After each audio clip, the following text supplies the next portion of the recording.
Radio Komunitas Balai Budaya Minomartani. Radio Budaya, Radio Warga, Radio Kita Bersama. Radio Komunitas BBM FM. Dukunglah budaya Indonesia. Dari Komplek Balai Budaya Minomartani, Ngaglik, Lembang. Inilah Radio BBM. Jaringan Radio Komunitas Yogyakarta. Community Radio BBM FM, Creation for Nation.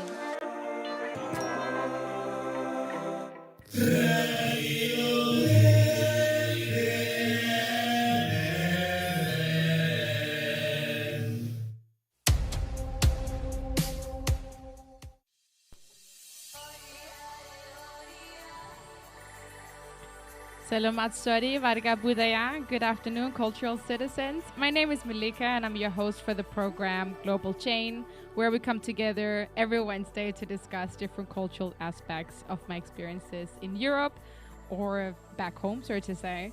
I'm currently an intern at Universitas Gadjah Mada in Yogyakarta, and this is already my 6th week, so that goes crazy fast, and I have a bit more than 3 weeks left. So it's really about enjoying the last bits. In today's broadcast, we're going to talk about Danish fairy tales written by H.C. Andersen, or H.C. Andersen, as we call him, who is the most famous Danish author. And believe it or not, he is the author of The Little Mermaid. So why are we going to talk about him and why Danish fairy tales? So very interestingly, I watched The Little Mermaid, what is it now, 1 or 2 weeks ago? I watched it in the cinema here in Jogja, and I was telling some friends about it here that are from Indonesia.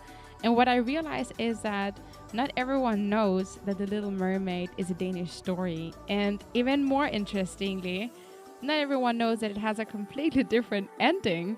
The original ending is totally different. It is not a happily ever after story.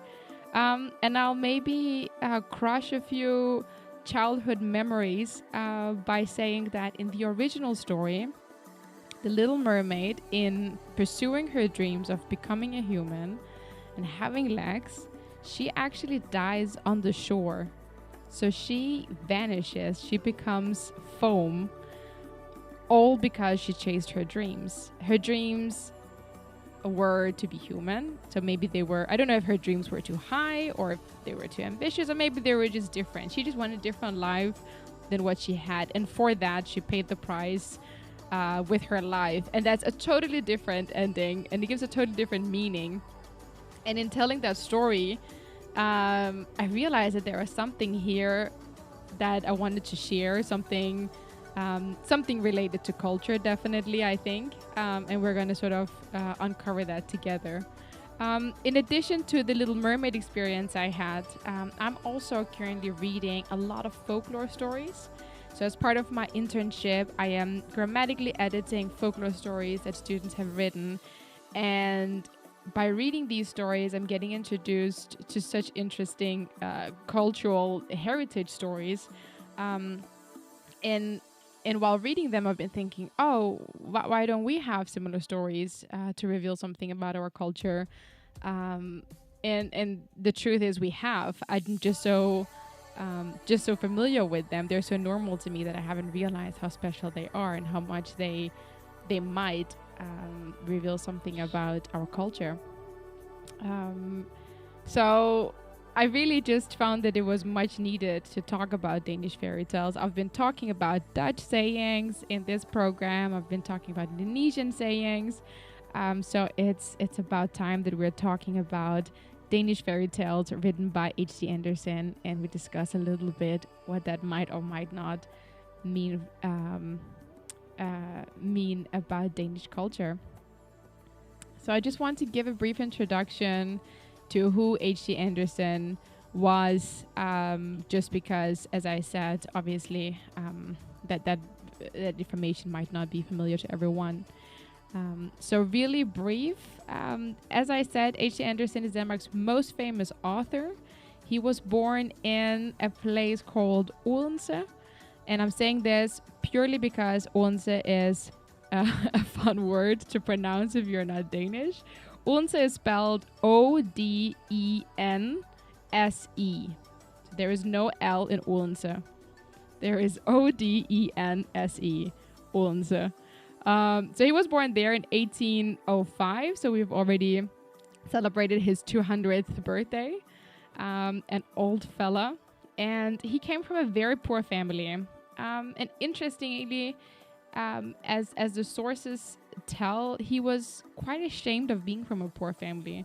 Why is this interesting is because as you listen or read his fairy tales, they are rather transparent and honest about poverty and about society. So I was actually a bit surprised to read that he was himself ashamed of coming from a poor family. And when H.C. Andersen turned 14, he was officially a grown-up, because back then, when you were 14, you were a grown-up, apparently. He decided to move to Copenhagen. So for those who don't know it, Odense is, in a Danish perspective, rather far from Copenhagen, and especially when you're 14 years old. And he wanted to go to Copenhagen to be famous. What he was going to be famous for was less important. He just very much wanted to be famous, and I think that's not very different from wanting to share content on Instagram to become famous and not knowing exactly what your expertise is going to be. So I found that really funny. And he initially wanted to be famous by acting. Turned out he wasn't very good at it. So instead he tried singing, he tried dancing ballet. He wasn't good at any of those things either. So then he started to write again. He had been writing before, but he stopped that for a period to try acting, singing, dancing, and then he returned back to writing. And writing, he really had a talent for. And that's also what we know him for. We know him as the fairy tale author, Jose Andersen, as we say it. And lastly, he really loved to travel, and he has become famous for the quote, "To travel is to live," and in Danish it goes, "At rejse er at leve." And as you can imagine, such a quote is now a very common quote to have as a tattoo. That goes without saying. So if you love to travel, maybe this is the next tattoo to get. And his stories, as I said about The Little Mermaid, his stories didn't always have a happy ending. They were exciting, they were in-depth, but they weren't always happy. And his morals weren't always that obvious. And I say this not only from memory, but I've in during my research for this broadcast, I've read some of the fairy tales again. I've watched some of them on YouTube, and I will really sort of confirm or state that I agree that his morals are rather subtle. And I even think that his morals will change according to the life state that you're in. So I can say for myself that the morale I thought certain fairy tales had when I was a kid are not the same perspective I have anymore. And I'll share a little bit more about that when I'll go into specific fairy tales and my experiences with them. So even though they are fluid and even though they are subtle, one morale seems to not per se stand out, but seems to be repeated throughout some of the stories. And that is actually also a bit the morale in Little Mermaid, which is that you should be careful with chasing your dreams. And I find this such an interesting one that I want to share because I find it very different from the American morale, the American Disney morale, which is do very much chase your dreams and you will be rewarded for chasing your dreams. It's very much related to the American dream. And what's interesting is to read such an old Danish story, which is almost opposing to this American dream, which I think has become a bit the standard in modern society. Well, H. Andersen, I think, didn't agree with chasing your dreams always being rewarded. So interesting about this again is that I read an article in preparation for this broadcast, an article that was talking about how this common morale, specifically in H.C. Andersen's fairy tales, that they've somehow shaped a common attitude in Denmark towards being entrepreneurial or not. So what this article says is shaped by his fairy tales, or at least influenced by his fairy tales, we in Denmark, we have a culture of wanting stability, of not wanting to maybe go too far, of not being too entrepreneurial, which is very American, right? To be entrepreneurial, or at least it's very much rewarded. So this article was sort of saying, well, we need to unlearn some of that if we want to be innovative and if we want to be entrepreneurial. We need to unlearn some of the morals that we've learned as kids, which is, well, be careful with chasing your dreams because you might bump your head. You might be slapped in the face, sort to say. So, yeah, interestingly, H. Andersen has had such an influence that you can argue that not only are his stories a product of Danish culture, but also it seems that Danish culture has, throughout time, been influenced by his stories and common sayings influenced by his stories. So I find it very interesting and a bit of a new learning for me as well, because so often when you are brought up in a place, that just seems all common to you and you don't reflect much upon it. So very interesting that that this is sort of taking a new turn for me. I want to share sort of three main experiences that goes together with three specific fairy tales. So when I think of H.C. Andersen, I get a rush of childhood memories, but I've really picked three that for me stand out. I see it really visually in front of me, and the story and the feeling that comes with it. So those three are the ones I've picked. And the first story is my mom reading the fairy tale called The Little Match Girl. In Danish, it's Den lille pige med svovlstikkerne. And it's a very sad story, I will admit. It's a super, super sad story, and I never liked this story. I didn't understand why my mom wanted to read this story to us just before going to bed. But I'll tell you about the story first, and then we'll discuss it a bit further. So the story is about a poor little girl selling matches. And that specific night, she hasn't sold any matches. And she doesn't dare to go home before selling any, because she has a violent father who would be angry with her for not selling any matches. So we sort of follow her through her journey. Her journey is on the streets, freezing, poor, only having, I believe, it's 3 matches that she has left. And she lights each of these matches while looking inside the windows of more wealthy families. And what she sees is these dinner tables set up. So it's New Year's Eve, a glamorous setting, obviously food on the table, and she is outside freezing. So she lights them one by one, and as she lights them, she loses hope. The last one she lights, she has given up all hope. She just lights it to have some warmth, and then she goes to sleep. And as she goes to sleep, or while she is asleep, she freezes to death, which I find very, very sad. And then the story sort of tries to take or takes a tiny positive turn, because her grandmother, who has died previously, she comes down from the sky, and she to get the little match girl. And I guess that is a little bit of a positive spin. I have to say, for me, growing up, listening to this story before going to sleep, it didn't make me feel any happier. Found it such a harsh story about a little girl freezing to death and looking inside these windows of very wealthy families.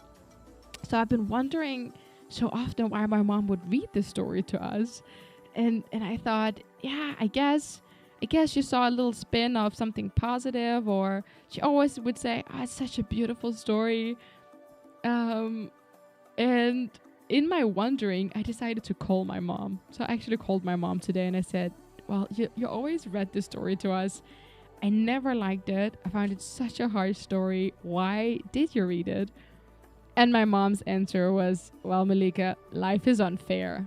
And I thought that was a healthy lesson to teach you as children, that some people have more and some people have less, and that is unfair. And there isn't always a beautiful spin in it, and you need to find your place in this unfairness, to give and to realize that you have more than others, and others will have more than you.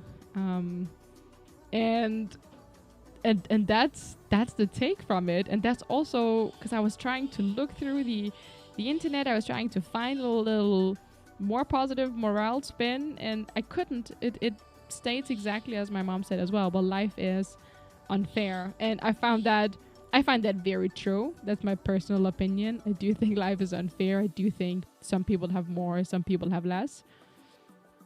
And I don't think there is a beautiful spin in that. But what's interesting is that it is in a fairy tale story to children.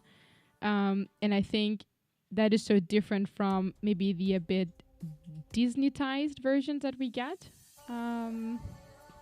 And I was even talking with my mom about this story, that if this one would now be played in the cinema, I also think it would take a different turn, just like with The Little Mermaid.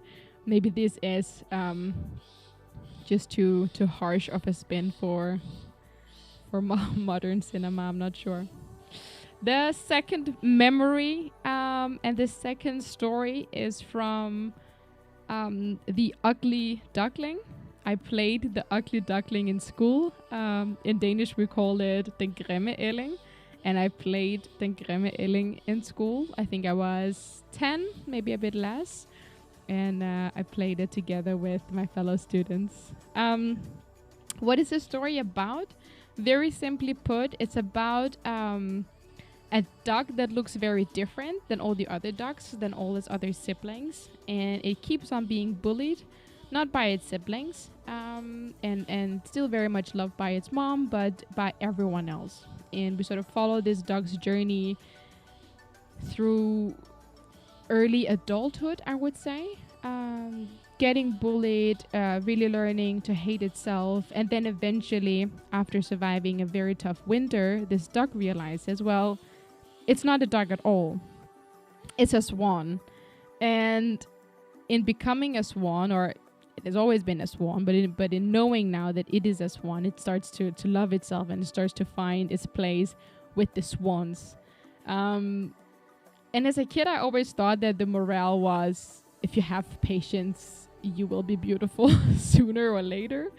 That the morale was, well, even if you're an ugly kid, you will grow up to be beautiful. I think this was as far as my capacity could reach. But when I was reading the story, it's not true, I wasn't reading it, I was watching it on YouTube. I was watching the story on YouTube. And I can say I have a very different perspective on the morale now. So I don't think anymore it is about having patience to become beautiful.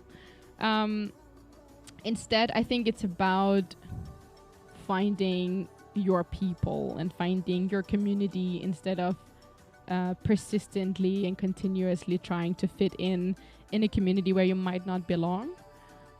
So way more about finding yourself and as I said, about not fitting in, but also being okay with that, I guess. Being okay with not fitting in one place and realizing that you can become so much happier if you find a place, a community, people that are more for you.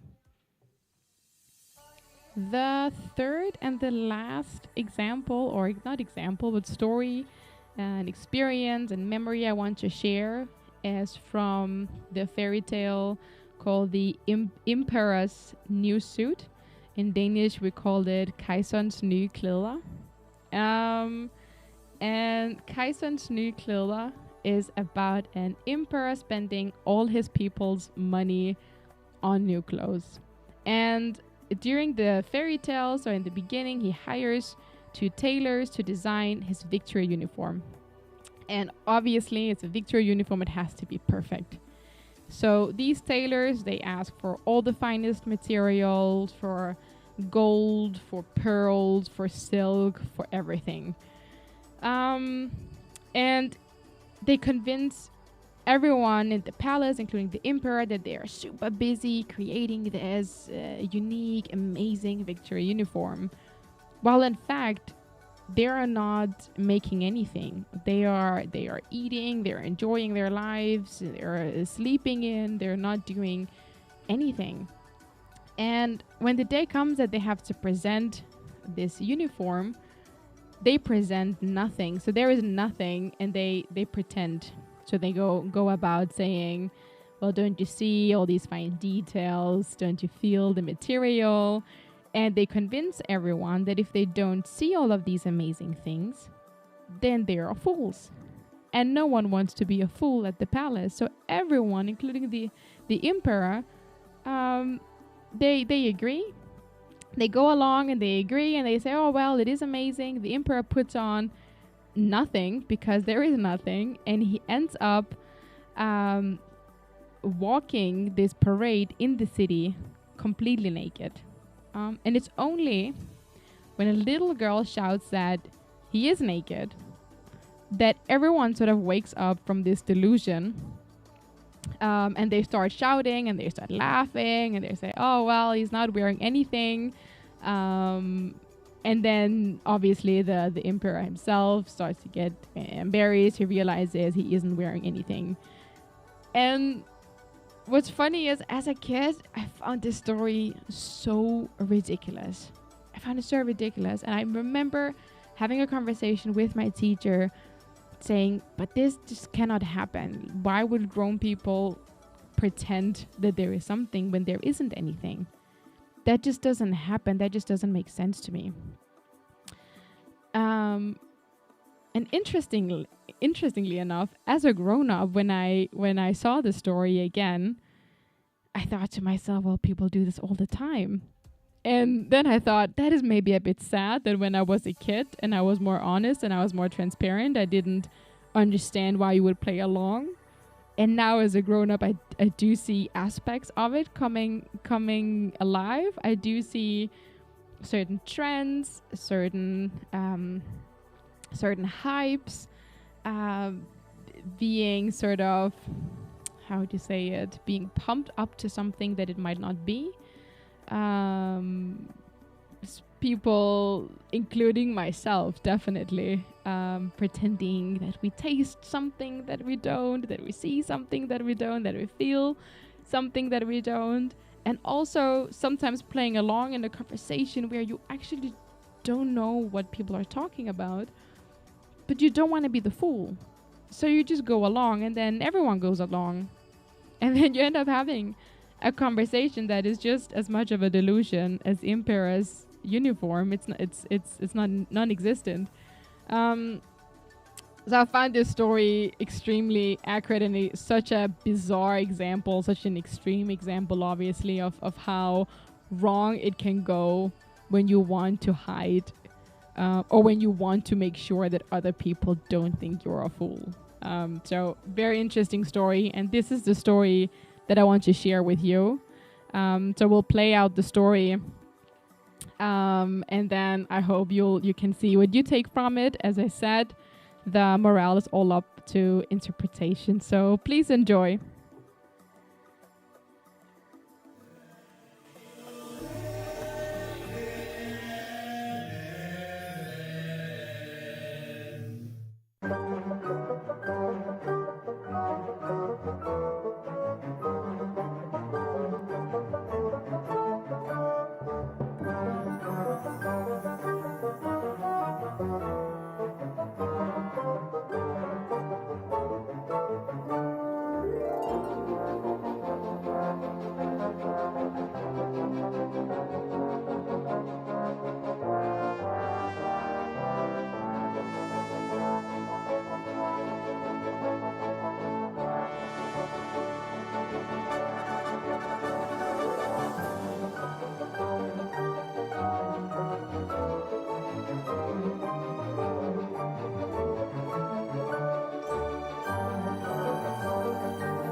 Many years ago, there was an emperor who was so very fond of new clothes. He spent all his people's money on them.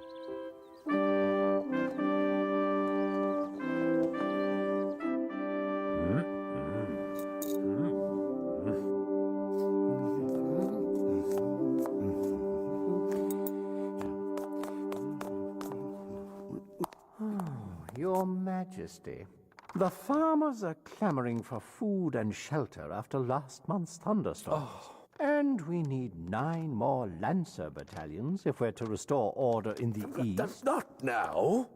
I'm being fitted for the victory procession. Sire, if we don't send reinforcements soon, there won't be a victory procession.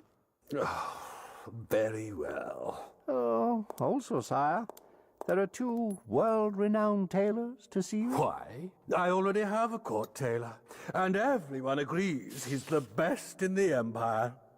And who can blame them, since they're my designs he's working from? These tailors do have letters praising them highly, Your Majesty, from the Doge of Venice and the Chinese Emperor. My 2 main rivals for title of best-dressed emperor. Show them in.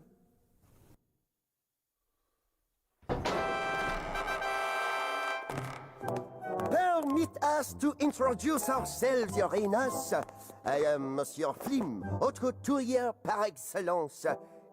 And this is Mr. Flamme, enfant terrible of the avant-garde. Hello.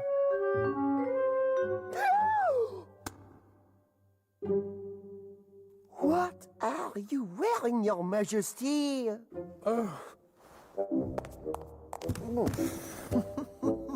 That designer, so old-fashioned.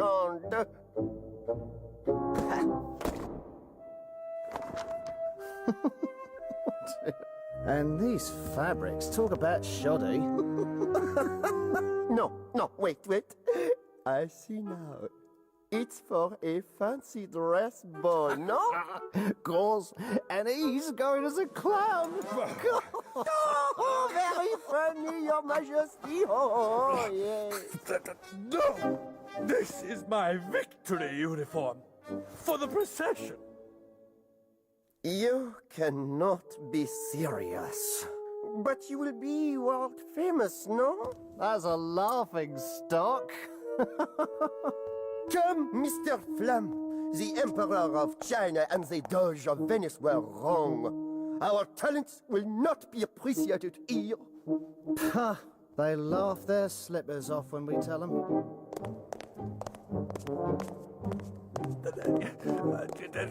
Wait!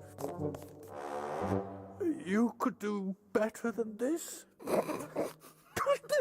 A blindfolded baboon could do better than that, sire. With wooden clogs for thimbles. They're insulting your work, Grandpa. Sophie, not here. If we were working for you, your majesty, we would make you the talk of every court in every corner of the known world. And beyond. We would weave you a suit of clothes using thread so fine, only the best and cleverest people would even be able to see it. Is that not so, Mr. Flum? Like a man says, with bells on. An outfit so fantastic, it would be invisible to any person who is not fit for the office he holds, who is stupid, or boring. Or a lawyer. You mean I know who to promote and who to have arrested just by asking them what I'm wearing? You would know your wise man from your fool. Your diamond from your brass farthing. I want this suit of clothes. Flam, you're hired. One condition, sire. Whoever designed this monstrosity must be dismissed. At once! But it was mine. Oh, I mean, but he's been my tailor for 20 years. But it was the Emperor designed it. Grandpa, tell them. Oh, Sophie, please. It's not our place to say. But, Your Majesty, it's not fair. Minister, see to it. Now.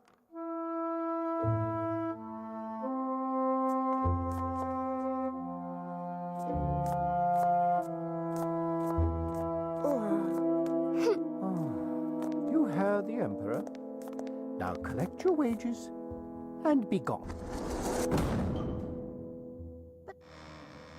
I am sorry. That's politics for you. Sophie, you're right. It's just not fair. Oh, Your Majesty, I thought we talked about signing things when I'm not... Oh, too late. Go then. Make me a suit which will make me the talk of the world for generations to come. Oh, we will, sire. We will. Minister, see to Flim and Flam's every need. Money is no object. You mean you haven't fixed a fee, sire? Fee? We are artists. You're cheaping us with your talk of money. Yes, Minister. Don't you know anything about high fashion? These men are artists. They don't care what it costs. They create. So see to it. The Emperor has spoken. Then again, a generous advance would be nice. As requested. One loom and all the fine fabrics we have in the palace, gold thread, ruby, emerald and diamante trims, the lot. Well, très bien, but we need more. More? But there's a fortune here already. You heard your governor. We're artists, right? I'll see what I can do.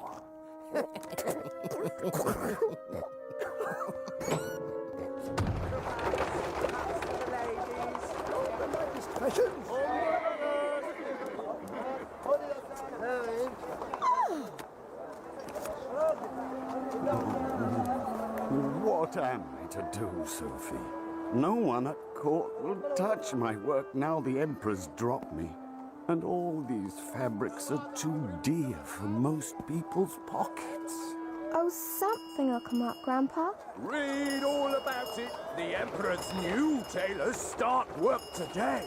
Are they really as good as the Emperor says? Me first? No, me. You, tailor. Minister! The Emperor's new couturiers require more supplies. I'll take all of this and whatever else you've got. Money's no object, apparently. Yes, Minister. I'll get my delivery team right on it.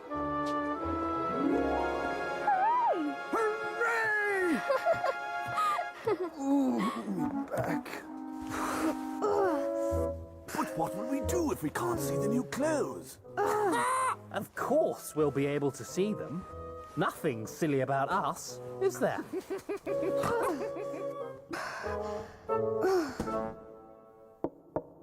Ooh, easy. It's Sophie again, from Rainbow Fabrics.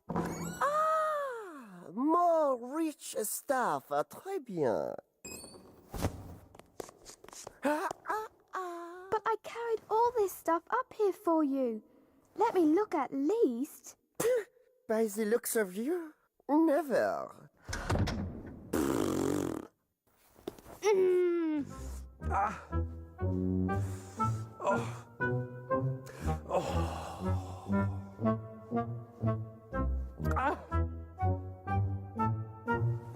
I've a good mind to go down to that weaving room and order them to let me in. Oh, with all due respect, sire, what if they do?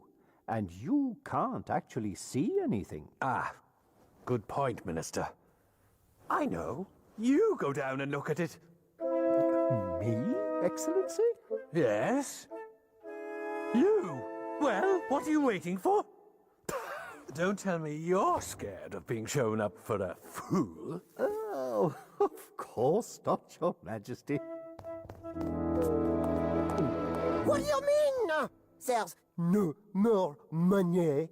Not until I've reported back on your progress. The Emperor has spoken. One moment.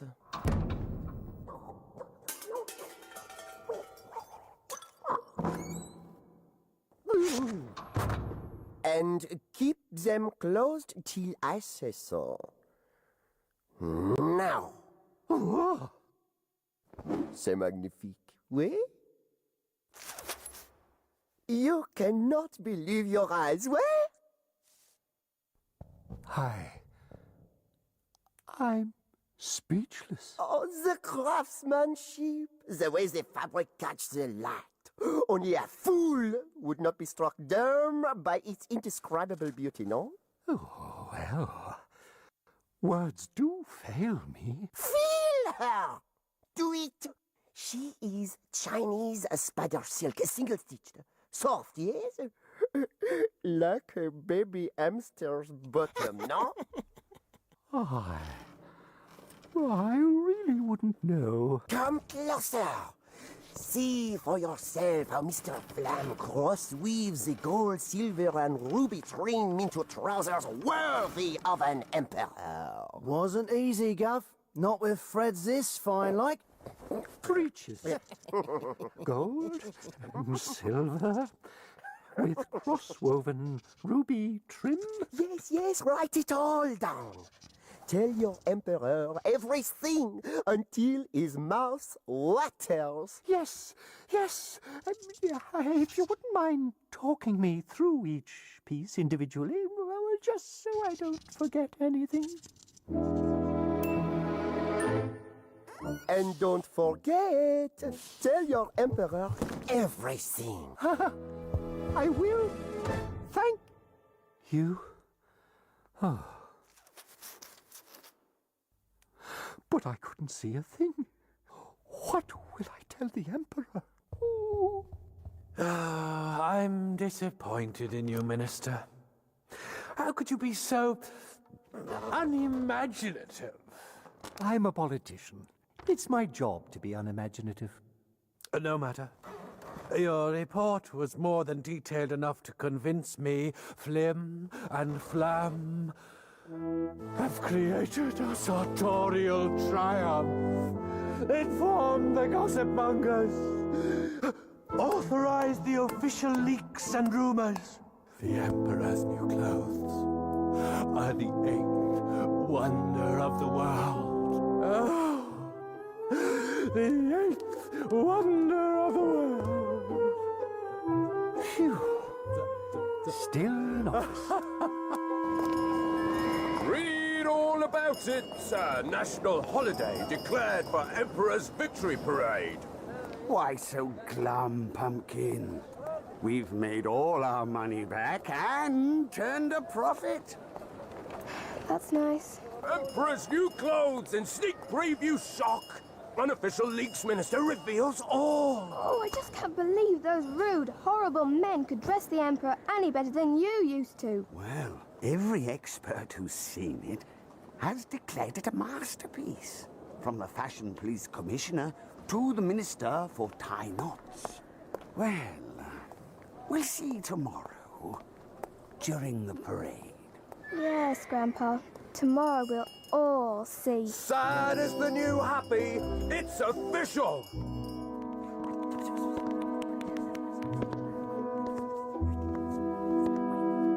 But it's so frustrating. Everyone, from the Minister for Beards to the Secretary for Odd Socks, has seen the Emperor's new clothes. And they are fabulous, sire. Yes, unbelievable. You see, everyone except the Emperor himself. That was the deal, sire. The couturiers agreed to let the council monitor work in progress so long as you wait until the suit is finished. So, where is it? My victory parade is tomorrow morning, and I'm still waiting. Look, sire. Down there in the weaving room. They're hard at work even now.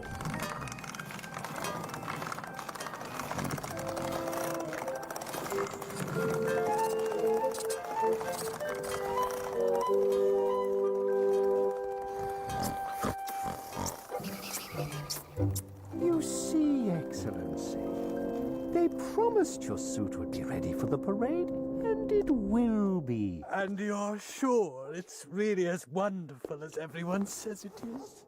Oh, yes, Your Majesty. Never seen anything like it. We would hardly let you go out there looking like some kind of fool, now would we? Oh, no. No. But what if I cannot see the suit tomorrow? I might have to abdicate. I assure you, Excellency, tomorrow you will see exactly what everyone else sees, and only riffraff unfit for office will see any different. Hear, hear. Well said, that minister. Ah, you're right, of course. How could I be a fool? I'm the Emperor.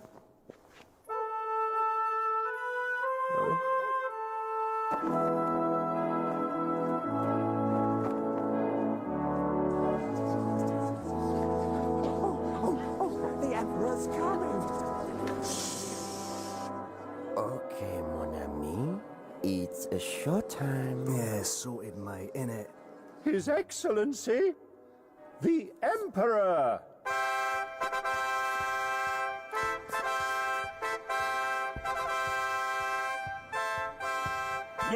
Yes. Just show me the suit. Well, where is it? Why, it is here, Your Majesty. Do you not see it? Maybe he can't see it. Maybe he is a fool. Of course he can see it, Monsieur Flim. Now, kindly show him the embroidery on the frock coat. Mr. Flam? Exquisite colour. That's to die for.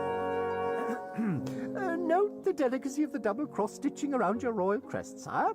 So fine you'd barely know it was there. What can I say? I have to be honest. I cannot see a thing. Depose him! No! Assassinate him! Not a single thing. Wrong with it. Here, here!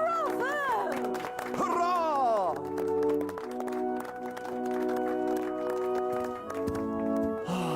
In fact, this is quite the most deliciously perfect garment I've ever laid eyes on.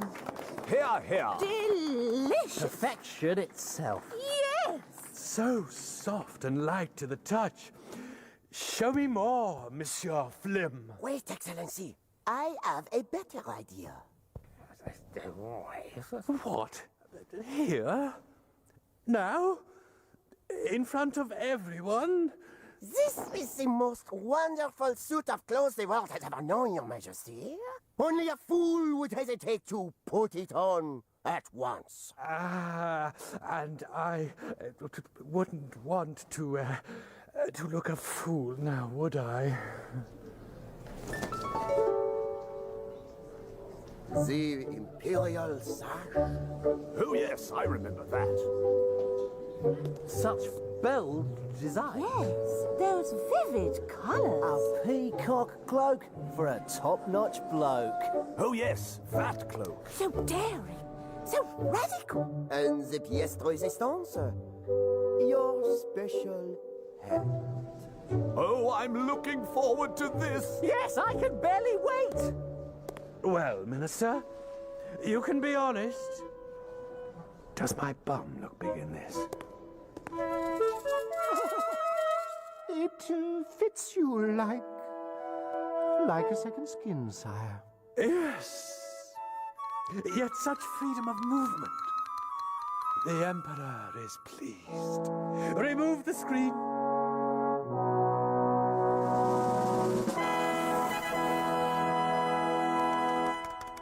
Yes. Breathtaking, isn't it?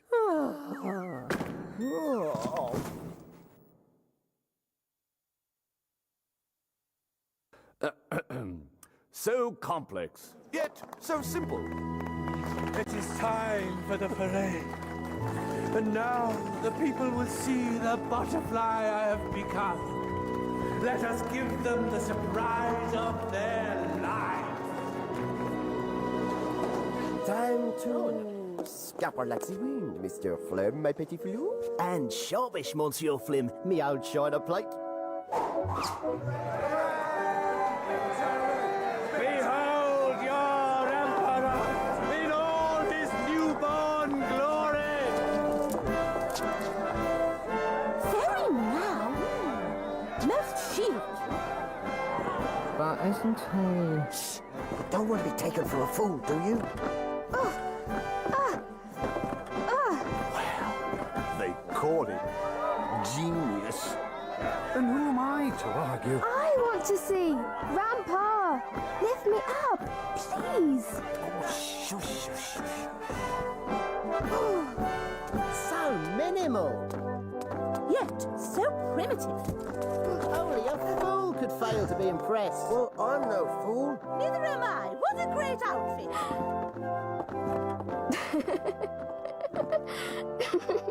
But Grandpa, he's starkers. Don't be silly, Sophie. It's just the modern look. Oh, but he's got nothing on. Look, everyone. Look with your eyes. Sophie, please. People will think we're, fools or something. Wait, the kid's right. Yes, he's got nothing on. What are they chanting, Minister? The people seem to think you're not wearing any clothes, sire. Well, then surely the people are fools.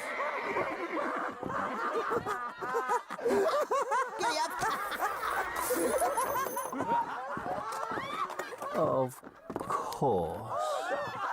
These letters of recommendation are forgeries. No, sire. We are the fools. For you are starkers. But everyone said how fabulous I look. And so you do, Excellency. For the human body is a beautiful creation and nothing to be ashamed of. Even yours. So, I've got no clothes on, And I've been exposed as a fool for everyone to see. They'll forget. They always do. In the meantime, Your Majesty, the show must go on. Soldiers, keep that canopy held high. Starkers is the new clothed. Ha ha! Your old contract back. The Emperor requires some new clothes, and real ones this time. Oh, thank you, sir. What? After the way they treated us before? And I'll double your fee. We'll think about it.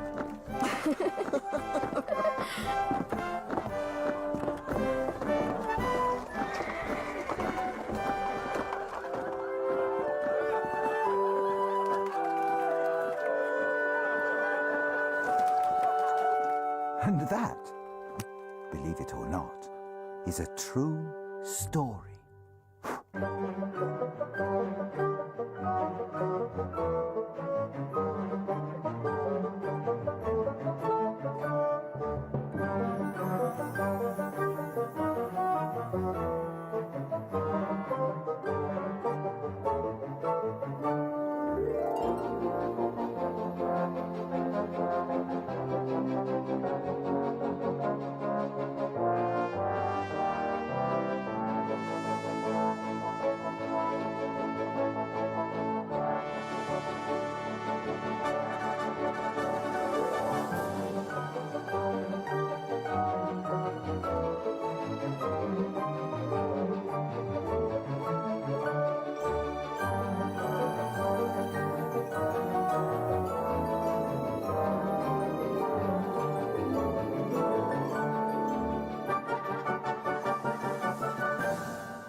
So this was the fairy tale of the Emperor's new suit. I'm super curious to hear what you think.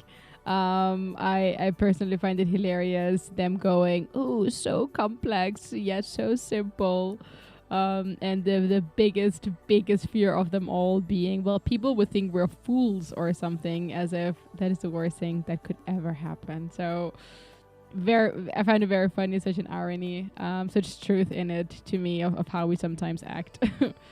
So I'm curious to hear what you think. Maybe you have a completely different interpretation of it. But yeah, terima kasih warga budaya for listening and for being curious. I hope this gave you an insight into Danish fairy tales and what that might represent in the Danish culture.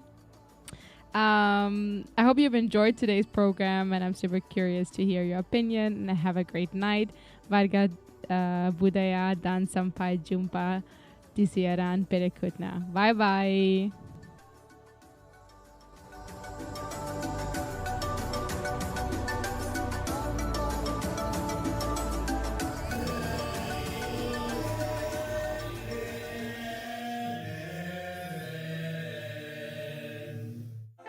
Community Radio BBM FM, Creation for Nation.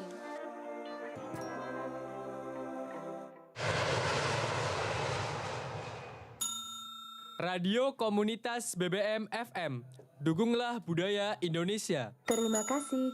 Anda sedang mendengarkan Radio Komunitas BBM FM 107,7 MHz. Dipancarkan dari kawasan Balai Budaya Minomartani, Radio Komunitas BBM FM.